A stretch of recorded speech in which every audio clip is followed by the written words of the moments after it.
अस्सलाम वालेकुम, मैं हूं दीन इम्तियाज़ और आप देख रहे हैं तख्ती ऑनलाइन। आज मैं आपको दुनिया की सबसे बड़ी लैब में लेकर जा रहा हूं जहां पर एक्सपेरिमेंटल साइंटिस्ट अपना काम कर रहे हैं। जी हां, हम सन की तरफ जा रहे हैं क्योंकि सन के मुतालिक हमारे माशरे में बहुत सी ऐसी चीज़ें मशहूर की गई हैं जिसका सन से कोई ताल्लुक़ नहीं है। हमने सन को एक ऐसी जगह बना दिया है जहाँ पर शैतानी काम होते हैं। तो आज मैं आपको बताने जा रहा हूँ कि सन में कौन से एक्सपेरिमेंट्स होते हैं और वहाँ का इक्विपमेंट कैसा है। मैं आपको ये भी बता दूं कि पाकिस्तान की कई यूनिवर्सिटियों से हर साल स्टूडेंट्स सन जाते हैं और वहाँ पर 6 महीने से 1 साल रहते हैं, उन एक्सपेरिमेंट्स में हिस्सा लेते हैं। मेरे ज़ाती दोस्त भी सन में इस वक्त मौजूद भी हैं और वहाँ पर काम भी कर रहे हैं।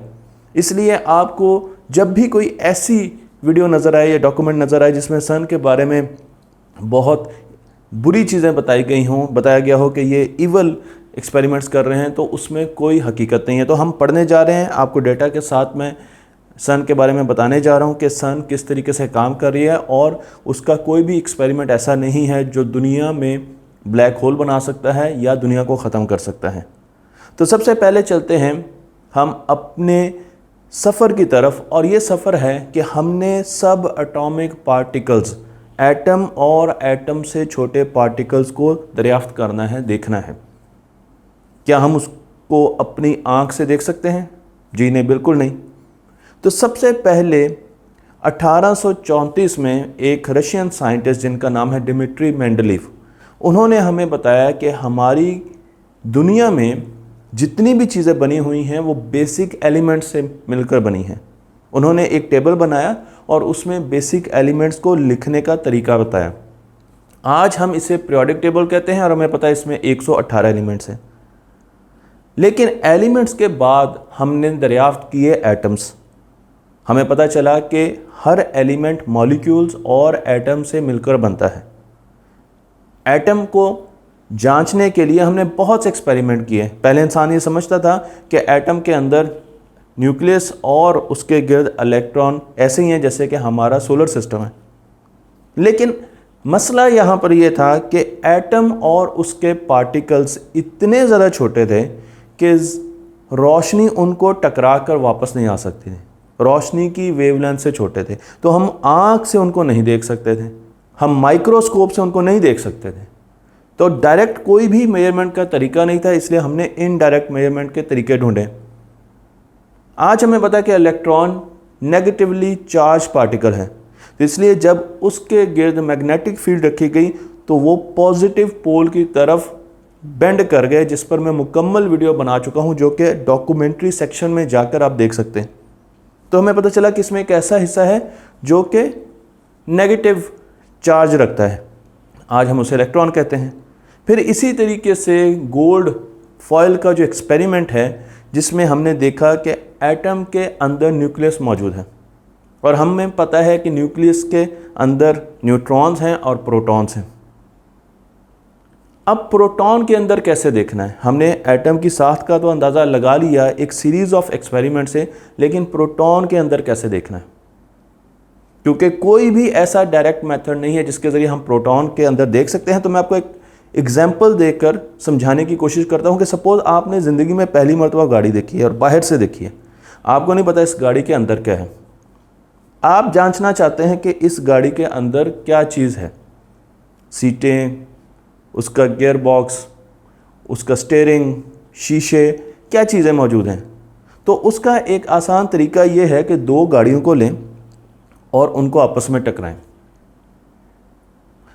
उनकी जो भी चीज़ें बिखरेंगी उनको जांच कर आप अंदाज़ा लगा सकते हैं कि इन गाड़ियों के अंदर क्या मौजूद था। लेकिन अगर उनकी स्पीड बहुत कम होगी तो आप उन गाड़ियों के अंदर जो चीज़ें मौजूद हैं उनके बारे में ज़्यादा अच्छा अंदाज़ा नहीं लगा सकेंगे, क्योंकि वो इतना ज़्यादा बिखरेंगी नहीं, डैमेज नहीं होंगे, गार्बेज नहीं आएगा। लेकिन अगर इन गाड़ियों को हम बहुत स्पीड से आपस में टकराएं, बहुत तेज़ी से आते हुए टकराएं, तो उनके हिस्से दूर दूर जाकर गिरेंगे।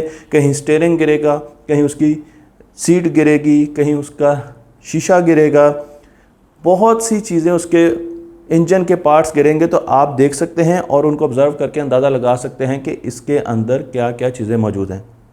बिल्कुल यही काम करने जा रहे हैं हम सब एटॉमिक पार्टिकल से, हम प्रोटॉन से। हमने एक्सेलरेटर्स बनाए ही इसलिए कि हम सब एटॉमिक पार्टिकल्स को एक्सेलरेट करवाएं, ज़्यादा स्पीड पर लेके जाएं और फिर एक दूसरे से टकराएं। और जब वो टकराएंगे, जब दो प्रोटॉन आपस में टकराएंगे तो हमें उनके अंदर जो सब एटॉमिक पार्टिकल्स हैं वो नज़र आएंगे। और आहिस्ता आहिस्ता एक्सेलरेटर्स बनाते हुए, जिनमें ज़्यादातर लीनियर एक्सेलरेटर थे जो मैं आपको बताने जा रहा हूँ, हमने सब एटॉमिक पार्टिकल्स का एक चार्ट बनाया जिसे स्टैंडर्ड मॉडल कहा जाता है। मैं आपको यहाँ पर तस्वीर में भी स्टैंडर्ड मॉडल दिखा रहा हूँ, तो आप देख सकते हैं कि इसमें आपके पास क्वार्क्स भी मौजूद हैं, इसमें आपके पास लेप्टॉन्स भी मौजूद हैं और इसमें आपके पास हिग्स बोसॉन और फोर्स कैरियर भी मौजूद हैं। अगर आप स्टैंडर्ड मॉडल को समझना चाहते हैं तो मैं मुकम्मल वीडियो बना चुका हूँ, तख्ती प्लस स्टैंडर्ड मॉडल लिखे तो आपको वो वीडियो मिल जाएगी और उसको आप अच्छे तरीके से समझ सकते हैं। लेकिन हम अभी भी यहाँ पर रुके नहीं, बल्कि हम मुसलसल एक्सपेरिमेंट कर रहे हैं।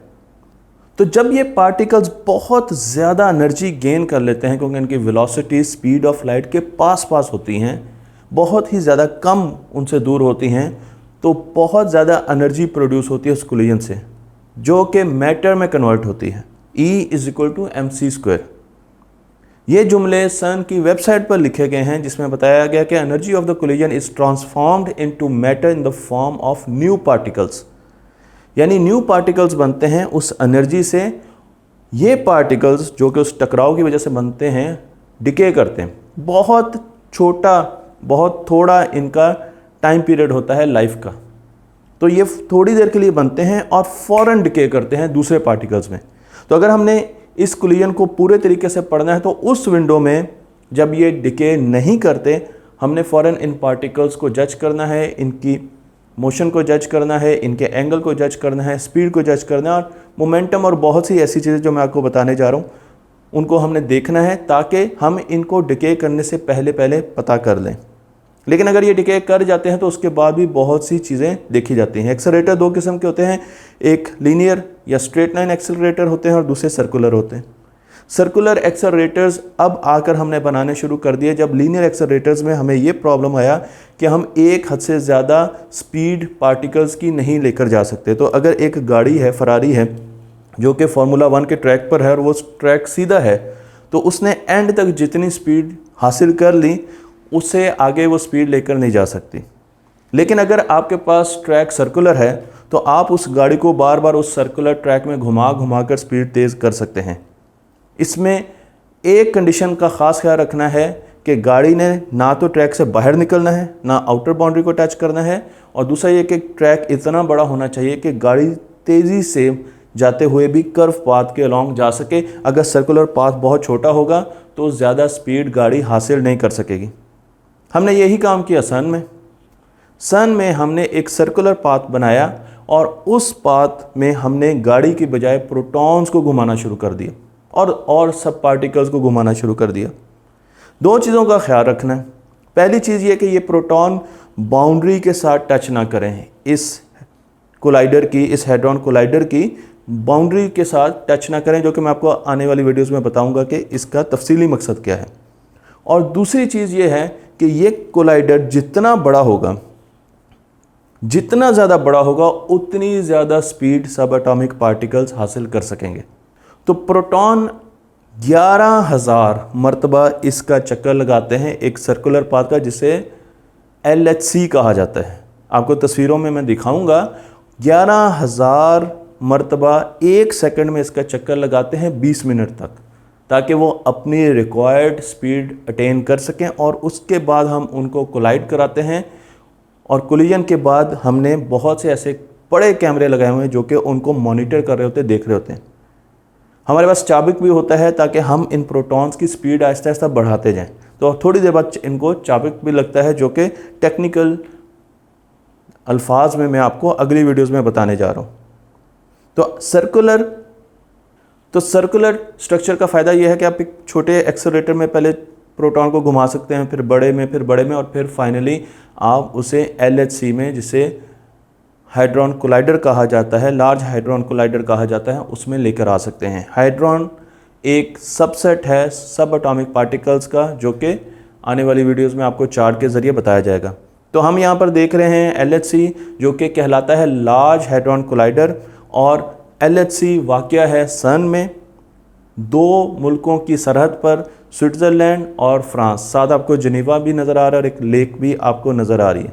लेकिन इसके साथ साथ हम इससे भी बड़ा, इसका डायमीटर 27 किलोमीटर है, इससे भी बड़ा एक हेड्रॉन कोलाइडर यहीं पर बनाने जा रहे हैं जिसका डायमीटर 100 किलोमीटर होगा। उसे FCC कहेंगे और उस पर भी आने वाले वक्तों में वीडियोस बनाई जाएंगी। तो मैं आपको एक स्ट्रक्चर दिखा रहा हूँ और इस स्ट्रक्चर में आप देख सकते हैं कि अंडरग्राउंड आपको LHC एक्सेलरेटर नज़र आ रहा है और उसके साथ साथ आप देखें तो आपको छोटे छोटे कई और एक्सेलरेटर कुछ इस तस्वीर में नज़र आ रहे हैं, कुछ आपको आने वाली एनिमेशंस में, आने वाली वीडियोस में नज़र आएंगे। आपके पास यहाँ पर बहुत से लीनियर एक्सेलरेटर भी हैं, स्ट्रेट एक्सेलरेटर जो कि हम देखेंगे, सर्कुलर एक्सेलरेटर्स भी हैं। LHC तो है ही सबसे बड़ा एक्सेलरेटर और उसके साथ साथ बहुत सी ऐसी जगह हैं जहाँ पर कैमरे फिट हैं।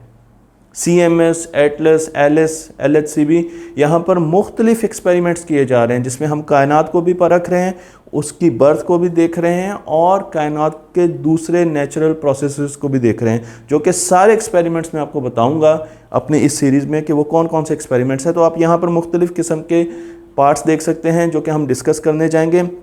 ये वो पार्ट्स हैं जो कि एक्सेलरेटर्स भी हैं और इनमें डाटा कलेक्शन सेंटर्स भी हैं, इनमें कैमरा और सेंसर्स कैसे लगे होते हैं वो भी हम सब देखेंगे। मैग्नेट्स कैसे प्रोटॉन्स को मूव कराते हैं, अगली वीडियो उसी के बारे में है। फिर डाटा कलेक्शन सेंटर है क्योंकि इंटरनेट, वर्ल्ड वाइड वेब यहीं से जनरेट हुआ, उसका एक बहुत बड़ा हिस्सा सन ने हमें दिया। मैं आपको उसके बारे में बताऊंगा कि सन किस तरीके से अपना डाटा कलेक्ट करता है, उसको किस तरीके से पूरी दुनिया की लैब्स तक लेके जाया जाता है और क्या कम्युनिकेशन टेक्नोलॉजीज़ वहाँ पर इस्तेमाल होती हैं। और उसके साथ हम फ्यूचर की टेक्नोलॉजीज़ भी देखेंगे कि सन अपने आप को कैसे एक्सपेंड करने जा रहा है, कैसे हाई ल्यूमिनोसिटी LHC बनाने जा रहा है। FCC के बारे में मैंने आपको बता दिया कि फ्यूचर सर्कुलर कोलाइडर जो कि 100 किलोमीटर का है वो कैसे काम करेगा और उसके साथ कॉम्पैक्ट लीनियर कोलाइडर क्या होगा। तो मुझे उम्मीद है कि आपको ये सीरीज़ पसंद आएगी, लेकिन इसके साथ साथ आपने जहालत का रास्ता छोड़ना है और उन चीज़ों पर, ऐसी वीडियोस पर, ऐसे कॉलम्स पर और ऐसी चीज़ों पर कान नहीं धरने जो कि टोटल आपको गलत बताती हैं, जिनमें कोई हकीकत मौजूद नहीं है।